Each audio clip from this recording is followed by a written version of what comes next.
हल्ला झाला अशा बातम्या प्रसिद्धी माध्यमात प्रसारित झालेल्या आहेत। तर सोलापुरात आल्यानंतर प्रणिती शिंदे यांनी थेट भाजपवर आरोप केला आहे की हे भाजपचे षडयंत्र होतं। तर काय सांगाल तुम्ही ते सरकोली गावात, म्हणजे तुम्ही मराठा नेते आहात, तुम्ही थोडंसं संपर्क साधून हे मराठा समाजाचे होते का भाजपचे होते याच्यावर तुमचं काय मत आहे? सर्वप्रथम प्रणितीताई शिंदे यांना सांगू इच्छितो की गेल्या 6 महिन्यापासून मराठा समाज कुठल्याही पक्षाचं काम करत नाही। मराठा समाजाला आता कुठलाही पक्ष नाही। मराठा समाज सगळ्याच पक्षात होता, पहिला भाजपमध्ये होता, राष्ट्रवादीत होता, शिवसेनेत होता, काँग्रेसमध्ये होता, सगळ्याच पक्षात होता। पण आता एकमेव मराठा समाज मनोज जरांगे पाटील यांच्या पाठीशी उभा आहे। आणि प्रणितीताईने जर आरोप केला असेल की भाजपचे कार्यकर्ते असतील तर ती चुकीचा आरोप आहे। कारण भाजपचे कार्यकर्ते असले तरी ती मराठा समाजाचे कार्यकर्ते, काँग्रेसचे कार्यकर्ते सुद्धा त्यात होते।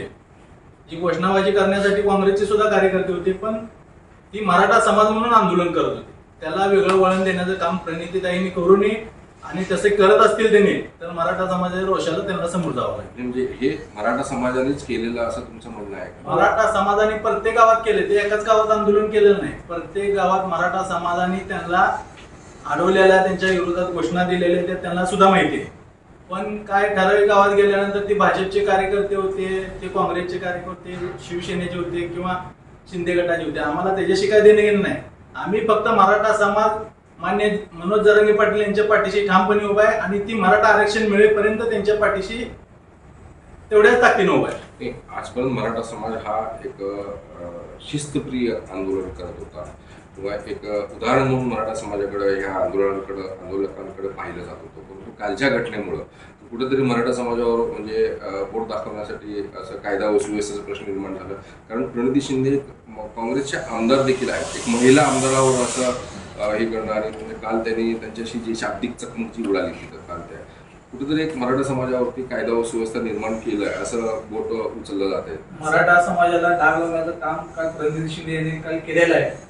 संपूर्ण महाराष्ट्रात गावोगावी मराठा समाज हे रस्त्यावर उतरून जे सगळे सुरक्षे संदर्भात ज्या जरांगे पाटील साहेबांनी जी मागणी केलेली आहे त्यासाठी ते आंदोलन चालू आहे।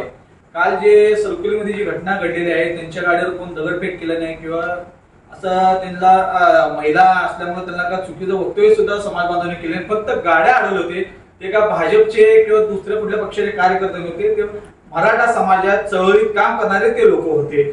आज गेल्या 15 दिवसात आमदार प्रणिती शिंदे लोकसभेला उभारणार ज्या चर्चा चालू झाली, ज्या जिल्ह्यात त्यांनी संपूर्ण फिरायला चालू केले, प्रत्येक गावामध्ये गेल्यानंतर त्यांना मराठा समाज जे विरोध करायला आहे त्याचा राग धरून काल चुकीचं वक्तव्य केलेत असं आम्हाला वाटतंय।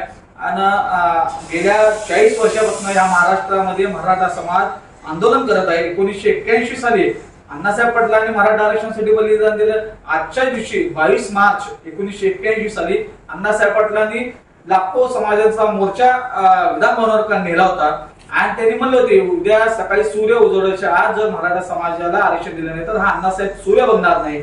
आज गेल्या 23 मार्चला 1981 साली अण्णासाहेब पाटलांनी स्वतःच्या डोक्यात गोळी घालून आरक्षणासाठी तिथं पहिलं बलिदान दिलं।